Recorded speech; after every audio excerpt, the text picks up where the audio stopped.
नमस्कार दोस्तों, कैसे हैं आप सब लोग। उम्मीद करता हूँ अच्छे होंगे, अपनी स्टडी ठीक से कर रहे होंगे। दोस्तों, आज दिनांक 15 जुलाई 2026 को प्राइम एजुकेशन हब के इस यूट्यूब चैनल पे मैं आप सबका स्वागत करता हूँ। चलिए दोस्तों, आज के इंपॉर्टेंट न्यूज़ को अपन डिस्कस कर लेते हैं। देखते हैं क्या क्या डिस्कस करने वाले हैं आज अपन। सबसे पहले यास्तिका भाटिया के बारे में बात करेंगे। यास्तिका भाटिया जो है, उन्होंने शानदार उपलब्धि लॉर्ड्स के टेस्ट में हासिल करी है। इंडियन प्लेयर है। राजस्थान विधानसभा के 75 वर्ष पूरे होने पे अमृत महोत्सव का जो है आयोजन यहाँ पे किया जा रहा है। अनिल मेनन जो है इंटरनेशनल सोलर स्टेशन जा रहे हैं नासा की तरफ से, उनके बारे में बात करेंगे। पूर्व भारतीय कप्तान Sourav Ganguly ICC hall of fame में शामिल किए गए हैं, उनके बारे में बात करेंगे। मियावाकी एक पद्धति है, नई है, अच्छी है, एनवायरनमेंट से जुड़ी हुई है, उसके बारे में बात करेंगे। एथेनॉल मिश्रण के बारे में बात करेंगे, किस तरह से इंडिया आगे बढ़ रहा है। सेमीकंडक्टर के बारे में आज फिर से बात करेंगे। ये तमाम जो है आज के मुद्दे अपने रहने वाले हैं। अब देखिए, सबसे पहले यास्तिका भाटिया के बारे में बात करते हैं। लॉर्ड्स का ये जो मैदान है, इसकी पुरानी पिक्चर्स है लगभग 1983 की, जब इंडिया ने वर्ल्ड कप फाइनल यहाँ पे जीता था, इंडियन मेल टीम ने। ठीक है, और दुनिया के क्रिकेट में लॉर्ड्स की बड़ी अहमियत है, बड़ी अ, अलग सी बात है। यहाँ पे खेलना, यहाँ पे रन्स बनाना बहुत बड़ी बात है। अब तक जो है वुमेन टेस्ट यहाँ पे नहीं हुआ था, पहला टेस्ट मैच यहाँ पे आयोजित किया गया। तो यास्तिका भाटिया जो कि एक भारतीय प्लेयर है, उन्होंने शानदार शतक लगा के दुनिया की पहली महिला क्रिकेटर बनने का गौरव अपने नाम कर लिया है, जिन्होंने लॉर्ड्स पे शतक लगाया। साथ ही एक और इम्पोर्टेंट न्यूज जिसके साथ ही आप याद रखें कि 270 रन से ये टेस्ट मैच इंडिया ने जीत भी लिया। तो ये दोनों फैक्ट आपको अच्छे से याद रखने हैं, एग्जाम में पूछे जाने की संभावना 10 आउट ऑफ 10 है, क्योंकि अलग सा अचीवमेंट है। राइट, इसको आप देख लेंगे। चलिए आगे। राजस्थान की विधानसभा को बने हुए 75 साल हो गए हैं, तो एक अमृत महोत्सव गौरवशाली वर्ष इसको मान के जो है मनाया जा रहा है। ठीक है, 15 जुलाई 2026 को इसका भव्य अमृत महोत्सव आयोजित होगा, यानी कि आज पहली बार विदाई गौरव यात्रा एक जो है सुनिश्चित की जाएगी। और इसमें क्या है, पूर्व विधायक और वर्तमान विधायक सभी को इसमें आमंत्रित किया गया है। उद्घाटन आप याद रखेंगे लोकसभा अध्यक्ष ओम बिरला कर रहे हैं, और समापन जो है उपराष्ट्रपति सीपी राधाकृष्णन जो है वो इसके समापन में आ रहे हैं। तो दोनों ही फैक्ट आपको याद रखना है। साथ में सीएम और राज्यपाल जो है दोनों ही सत्र में, यानी कि शुभारंभ और समापन दोनों में ही अवेलेबल रहेंगे। बेसिकली आपको याद रखना है कि विदाई गौरव यात्रा किस इवेंट से संबंधित है, कि जो विधानसभा का अमृत महोत्सव है, यानी विधानसभा को आज 75 साल हो जाएंगे 15 तारीख को, उसके उपलक्ष्य में ये जो आयोजन किया जा रहा है। ठीक है, और ये जो मेहमान आने वाले हैं इनके बारे में भी आप याद रखेंगे। आगे देखते हैं अनिल मेनन जो कि भारतीय मूल के हैं। क्या मतलब होता है भारतीय मूल से? भारतीय मूल से मतलब होता है कि इनके मदर या फादर में से कोई एक इंडियन है। ठीक है, जैसे इनसे पहले सुनीता विलियम्स जी हमारी जो थी, उन्होंने अंतरिक्ष यात्रा करी थी, वो इंडियन थी, उनके बारे में बहुत बार सवाल पूछा जा चुका है। तो एक नया अचीवमेंट जो है, 8 महीने के लिए इंटरनेशनल सोलर स्टेशन में, ये स्पेस स्टेशन में रहने वाले हैं, नासा की तरफ से जाएंगे। डेट्स वगैरह इंपॉर्टेंट नहीं है। ठीक है, और सबसे बड़ी बात, इस मिशन का उद्देश्य कि मानव शरीर पे अंतरिक्ष में क्या क्या जो है प्रभाव पड़ते हैं, उन प्रभावों की समीक्षा करना, उन प्रभावों के बारे में विस्तार से अध्ययन करने के लिए ये जो है अनिल मेनन जो है चाह रहे हैं। आपसे सीधा सवाल पूछा जा सकता है कि हाल ही में किस भारतीय ने जो है इंटरनेशनल स्पेस स्टेशन की यात्रा करी है? तो आपको याद रहना चाहिए कि अनिल मेनन मेनन उनका नाम है। राइट, अब सौरव गांगुली जो है पूर्व भारतीय कप्तान है इंडियन क्रिकेट टीम के, इनको आईसीसी हॉल ऑफ फेम में शामिल किया गया। ये सब इंपॉर्टेंट बातें नहीं है, बस सिंपल सा क्वेश्चन इनके नाम के हिसाब से पूछा जा सकता है। और ऐसा नहीं है कि ये पहले व्यक्ति हैं जिनको आईसीसी यानी इंटरनेशनल क्रिकेट काउंसिल कि पहला व्यक्ति नहीं है जिनको इसमें शामिल किया गया। इनसे पहले 11 व्यक्ति पहले से ही, और ये 11 कौन? Indian cricketer. ठीक है, तो ये जो है 12वें प्लेयर बन गए, बहुत बड़ा अचीवमेंट है अपने आप में। तो ये सौरव गांगुली को मिला है, ये भी आप याद रखेंगे। ठीक है, चलिए अगली न्यूज। अगली न्यूज जो है नियो मिलिटेरिज्म के बारे में। नियो मिलिटेरिज्म क्या होता है? नियो मिलिटेरिज्म मैं आपको बताता हूँ। जैसे फॉर एग्जांपल, एक इंडिया है, एक पाकिस्तान है, जैसा कि हम हमेशा एग्जांपल लेते हैं। ठीक है, अब इंडिया जो है, मान लीजिए पिछले 6 महीने में 2 मिसाइल के परीक्षण कर दिए, 2 नए फाइटर जेट ले आए। ठीक है, 4 नई कोई ड्रोन टेक्नोलॉजी ईजाद कर दी, यानी लगातार रक्षा पे खर्च भी कर रहे हैं और नई नई चीज़ें ईजाद कर रहे हैं। तो पाकिस्तान ये बोल सकता है कि इंडिया जो है भाई नियो मिलिटेरिज्म को बढ़ावा दे रहा है। कैसे? कि भारत जो है अपने बाकी विकासात्मक कार्यों के बजाय अपने रक्षा सेक्टर को, रक्षा बजट को ज़्यादा अहमियत दे रहा, ज़्यादा तेज़ी से बढ़ा रहा है। यही बात यहाँ पे ये शब्द जो है चर्चा में है। लेकिन क्या ये भारत या पाकिस्तान की वजह से चर्चा में? जी नहीं, बिल्कुल नहीं। ये चर्चा में है चीन और जापान की वजह से। और ये आरोप चीन ने लगाया जापान पे कि जापान तेज़ी से रक्षा सेक्टर में जो है निवेश बढ़ा रहा है और अपनी क्षमताओं को मजबूत कर रहा है, और ये नियो मिलिटरिज्म को बढ़ावा देने वाला है। समझ लेते हैं नियो मिलिटरिज्म क्या होता है।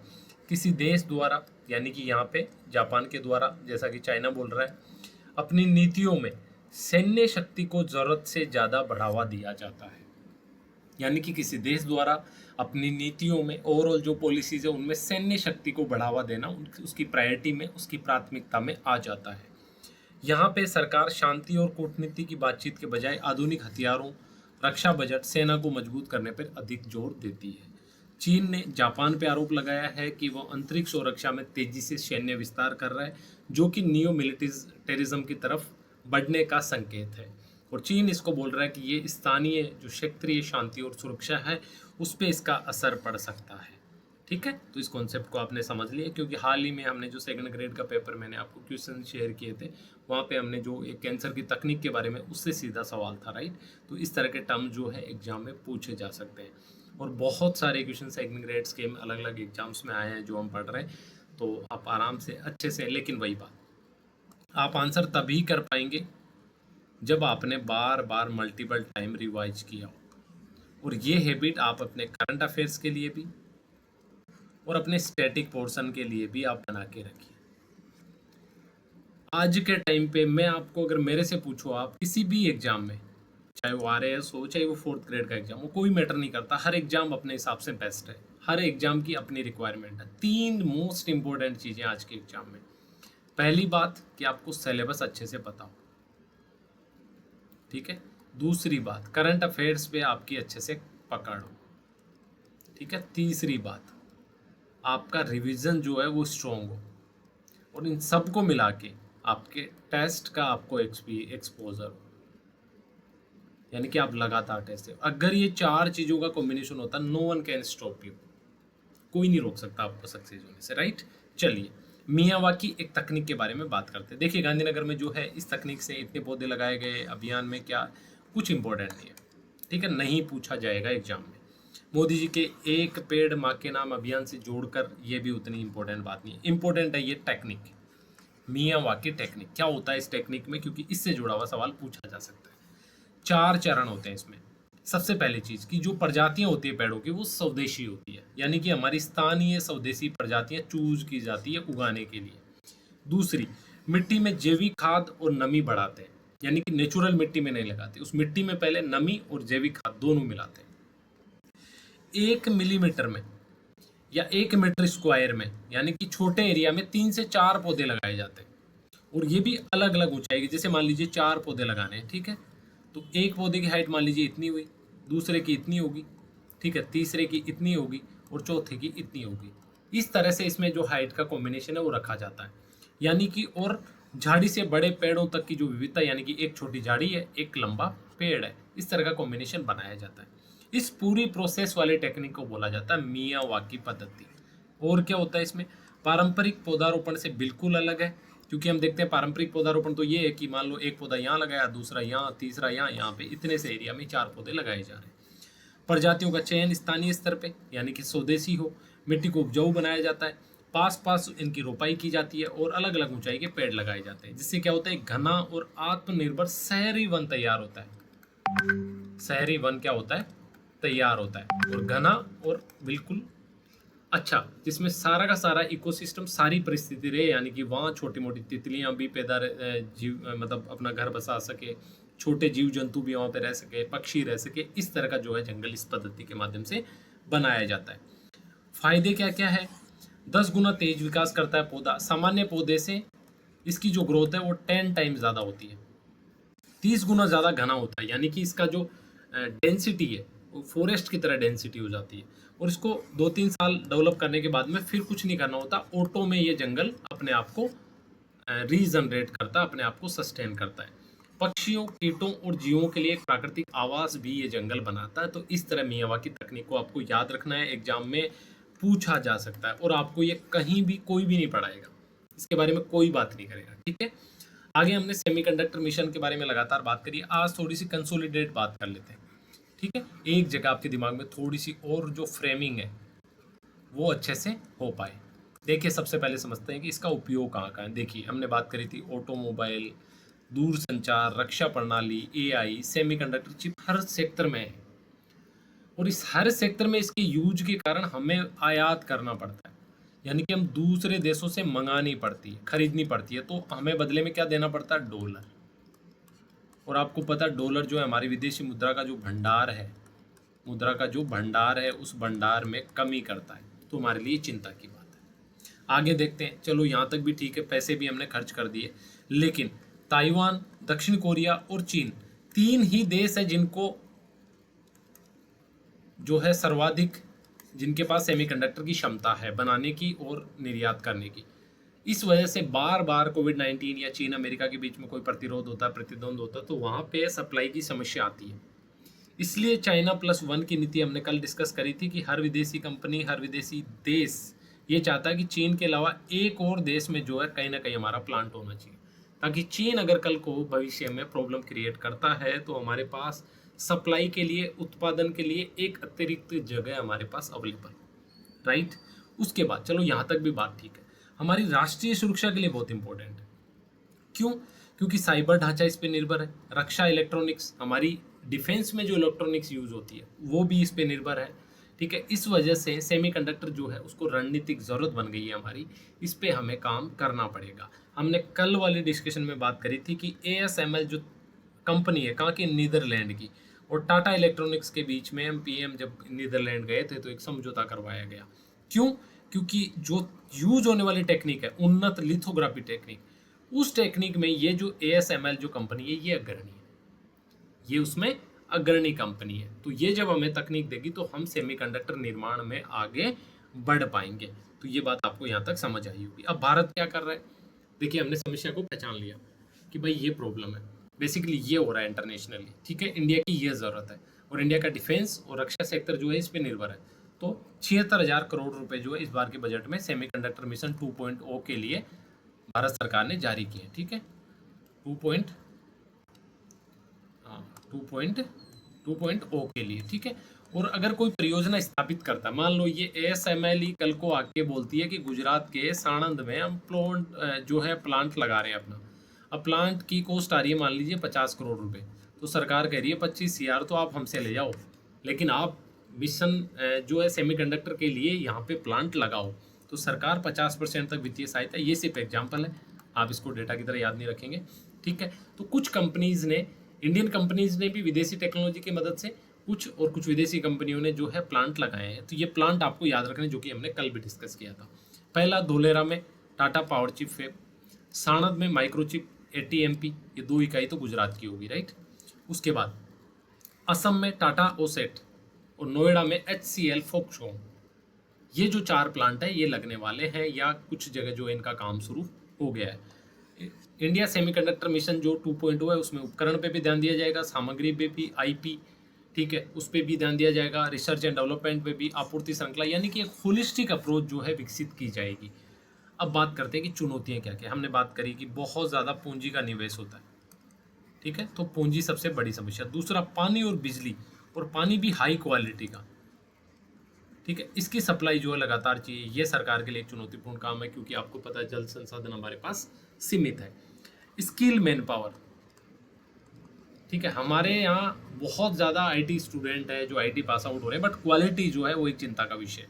और भू राजनीतिक तनाव, बाकी जो जियो पॉलिटिक्स में जो प्रॉब्लम चल रही है, इन सारी चीज़ों, ये हमारी जो सामने बड़ी चुनौती है।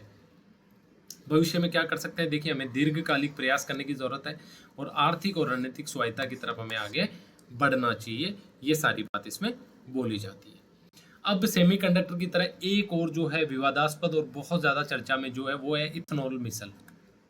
इथेनॉल मिशन क्या किया था इसमें? देखिए, 2018 से पहले केवल पेट्रोल में 5% एथेनॉल मिलाया जाता था।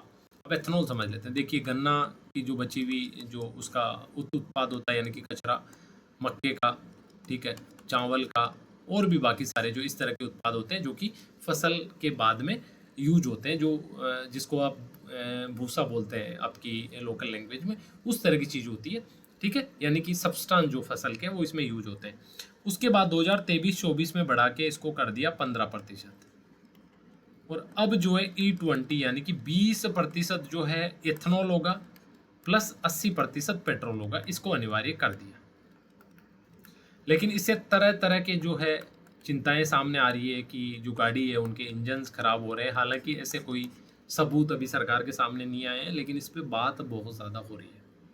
रीज़न क्या है करने का? देखिए, हम 7 लाख करोड़ रुपए का कच्चा तेल जो है, हम 7 लाख करोड़ रुपए का कच्चा तेल हर साल आयात करते हैं। तो आप सोच के देखिए, जब 20% काम एथनॉल से चल जाएगा तो ये 7 लाख करोड़ जो है 6 लाख करोड़ हो जाएगा। और सब्सिक्वेंटली जब ब्राज़ील जैसे आज 100% एथनॉल से गाड़ियाँ चलाता है, वो क्षमता जब हम हासिल कर लेंगे, तब हमें ज़रूरत नहीं होगी कि भाई हमें निर्भर नहीं रहना पड़ेगा, राइट। तो ये बात आपको याद रखनी है। ये हमने डिस्कस कर ही लिया। चलिए आगे, अब आगे करते हैं कि भाई फ़ायदे क्या है, स्रोत क्या है, और फ्लेक्स फ्यूल क्या है। सबसे पहले सरकार जो है 22%, 25%, 27%, 30% जो एथनॉल मिश्रण जो पेट्रोल है उस पर एक्साइज ड्यूटी हटा रही है। एक्साइज ड्यूटी मान लीजिए आप इसको एक प्रकार का कर, और जब कर कम करेगी तो पेट्रोल सस्ता हो जाएगा। सस्ता हो जाएगा तो फायदा किसको मिलेगा? उपभोक्ता को, हमारे जैसे आम आदमी को इसका फायदा जो है मिलेगा। सबसे पहली चीज़ तो ये, क्योंकि 100% एथनॉल को भी सरकार ने कानूनी मान्यता दे दी है, यानी कि सरकार ने बोल दिया है कि आप ऐसी गाड़ी बनाइए जिसमें 100% एथनॉल यूज हो सकता है, राइट। क्योंकि हम पॉलिसी लेके आ गए हैं, हमने जो एथनॉल के प्रोडक्शन के लिए अच्छा काम हम कर रहे हैं। आगे, E20 लागू होने से 30,000 करोड़ के आयात बिल कम होगा। हमने बात करी थी 7 लाख करोड़, ये कम होकर 6,70,000 करोड़ हो जाएगा, ठीक है। आगे, मारुति ने वैगनार फ्लेक्स फ्यूल मॉडल बाजार में उतारा है। अब समझते हैं इसको, फ्लेक्स फ्यूल मॉडल क्या होता है। देखिए, एक तो नॉर्मल मॉड्यूल होता है जो नॉर्मल गाड़ियाँ चल रही है अभी, जिनमें 20% मिक्स हो रहा है, लेकिन फ्लेक्स फ्यूल जो गाड़ी है इसमें 3 क्वालिटी है। क्या है? सबसे पहली, प्योर पेट्रोल पे भी चल जाएगी, ठीक है। अभी जैसे E20 या कल को मान लो E40 आता है प्लस 60% पेट्रोल, या E60 आता है प्लस 40% पेट्रोल, तो इन पे भी चल जाएगी। और प्योर एथनॉल पे भी, जिसके बारे में सरकार यहाँ बात की कि 100% जो है एथनॉल, तो इस पे प्योर 100% पे भी ये गाड़ी चल जाएगी। तो ये वैगनार जो है मारुति कंपनी ने निकाली है, और ये सिर्फ शुरुआत, आने वाले समय में बाकी कंपनी जो है वो भी लेके आएगी, क्योंकि उपभोक्ता को भी जो है सस्ता जो है एथनॉल पड़ेगा पेट्रोल के बजाय। गन्ने का शीरा इसमें यूज होता है। अतिरिक्त जो खराब अनाज, जैसे हमने बात करी चावल का, मक्का का, ये सारी बांस और पराली के अवशेष भी इसमें यूज हो सकते हैं। आगे, सेकंड जनरेशन, अभी हम क्या कर रहे हैं? फर्स्ट जनरेशन एथनॉल पैदा कर रहे हैं। फर्स्ट जनरेशन का मतलब होता है शुरुआती तकनीक, ठीक है, शुरुआती तकनीक। और कल को जब तकनीक एडवांस होगी तो हम सेकंड जनरेशन जो एथनॉल है वो भी पैदा करेंगे, और ये कचरे से भी निर्मित होगा। और आपको पता है कचरा हमारे लिए पहले से ही समस्या है, हम तो इसको हटाना चाहते हैं, ठीक है। इससे खाद्य सुरक्षा, यानी मान लीजिए अभी चावल और मक्का इसमें यूज हो रहे हैं, तो हो सकता है उत्पादन कम हो, और हमारी बड़ी आबादी, आपको पता है 1 अरब 47 करोड़ लोग इंडिया में, तो उनके खाद्य की सुरक्षा भी ध्यान रखनी पड़ेगी। खाद्य सुरक्षा मतलब उनके अनाज, उनके फूड की ध्यान रखना पड़ेगा।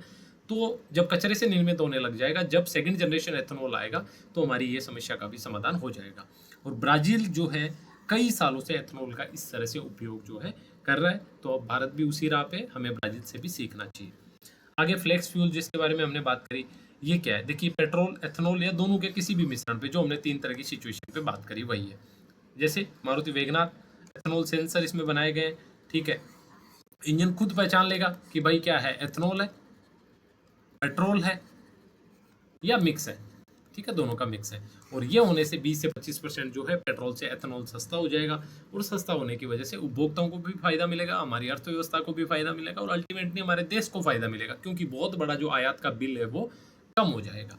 अब कुछ योजनाएं जो कि चर्चा में थी, हाल ही में इनकी समीक्षा हुई है। अब हमारे लिए ये न्यूज़ पढ़ना कि फलानी योजना की समीक्षा करी है, वो तो इम्पोर्टेंट नहीं है, हमें योजना को ही पढ़ लेना है, राइट। तो राजस्थान की क्षेत्रीय योजनाएं हैं। क्या उद्देश्य है इन क्षेत्रीय योजनाओं का?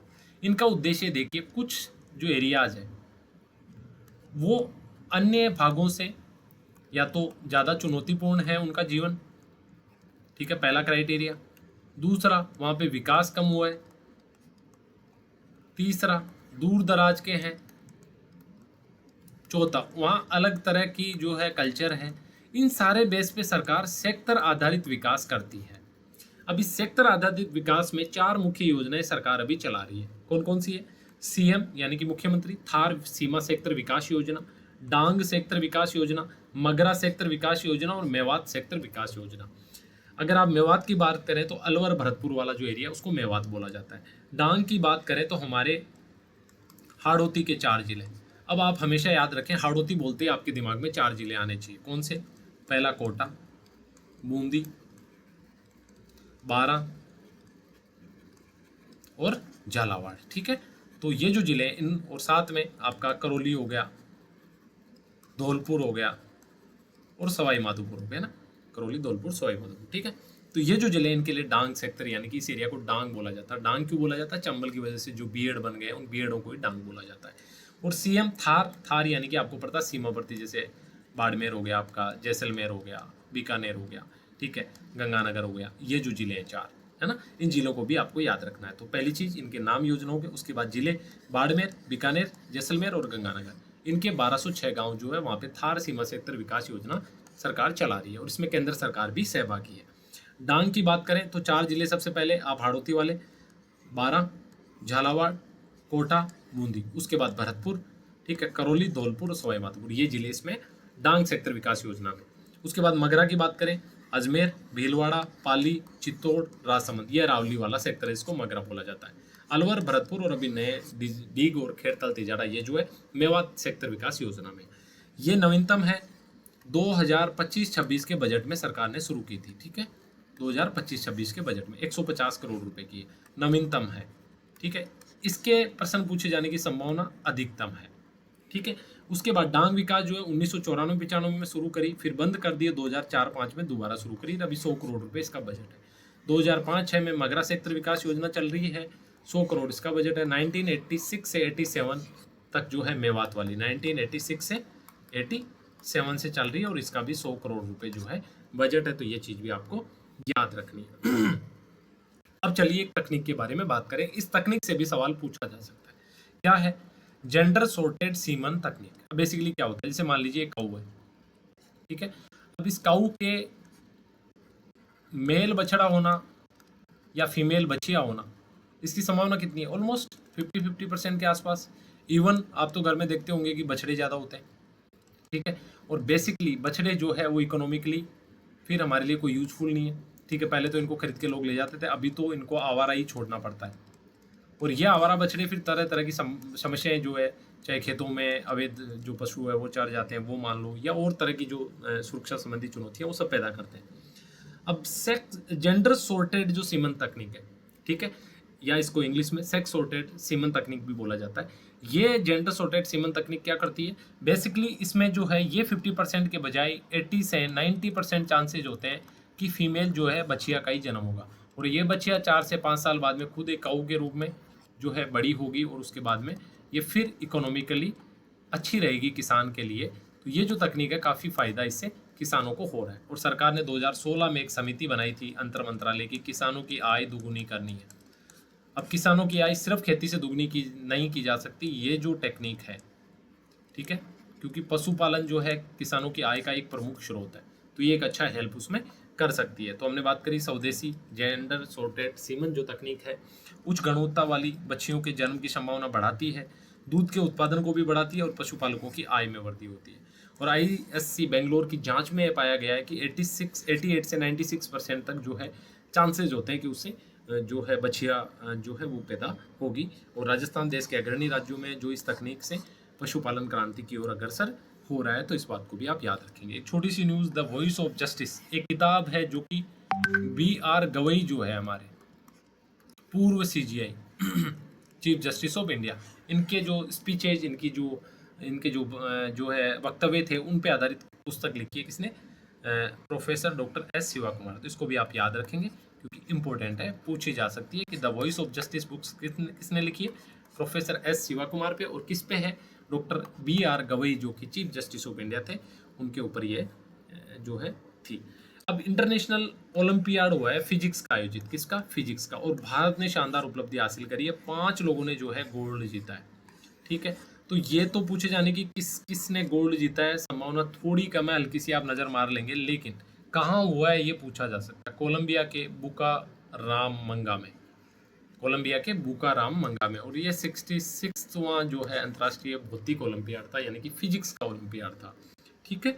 तो ये भी एक अच्छा अचीवमेंट है जिसके बारे में हमें याद रखना चाहिए। यास्तिका भाटिया के अचीवमेंट के बारे में हमने बात करी, राजस्थान विधानसभा के अमृत महोत्सव के बारे में हमने बात करी, अनिल मेनन की उपलब्धि जो कि नासा के एक मिशन में अंतरिक्ष स्पेस स्टेशन में जा रहे हैं, उसके बारे में हमने बात करी। सौरव गांगुली को आईसीसी के हॉल ऑफ फेम में 12वें भारतीय के रूप में जो जगह मिली है, ये भी एक अच्छी न्यूज़ है। मियावाकी तकनीक, सेमीकंडक्टर, एथनॉल के बारे में हमने लास्टली बात करी। तो ये थी हमारी आज की इम्पोर्टेंट डिस्कशंस। उम्मीद करता हूँ आपके लिए डिस्कशंस अच्छी रही होगी, और अच्छी रहने से ज़्यादा इम्पोर्टेंट है कि आपके लिए फ़ायदेमंद हो और आप अच्छे से रिवीजन करते रहिए। अल्टीमेटली रिवीजन ही आपको हेल्प करने वाला है। वन मोर थिंग, आपको बहुत सारे लोग बोलेंगे अगर आप आरएस की प्रिपरेशन कर रहे हो तो अभी का करंट अफेयर्स तो काम में नहीं आता। आपने एक बात सुनी है क्या? नॉलेज नेवर वेस्ट, ज्ञान कभी व्यर्थ नहीं जाता, ठीक है। सो और आप सामने वाले का ये देख लिया करो, कोई भी आपको जो सलाह देता है कि वो क्या एक्चुअल में उसने लाइफ में क्या अचीव किया, और उस हिसाब से आप करते जाइए, मेहनत करिए, और बहुत शिद्दत से मेहनत करेंगे तो रिजल्ट्स बहुत दूर नहीं है। आपको लगता होगा मैं तो 4 साल बाद एग्जाम देना है, ये 4 साल बहुत तेज़ी से आ जाएंगे, वक्त को निकलते वक्त नहीं लगता, राइट। चलिए अपना ध्यान रखिए, जय हिंद।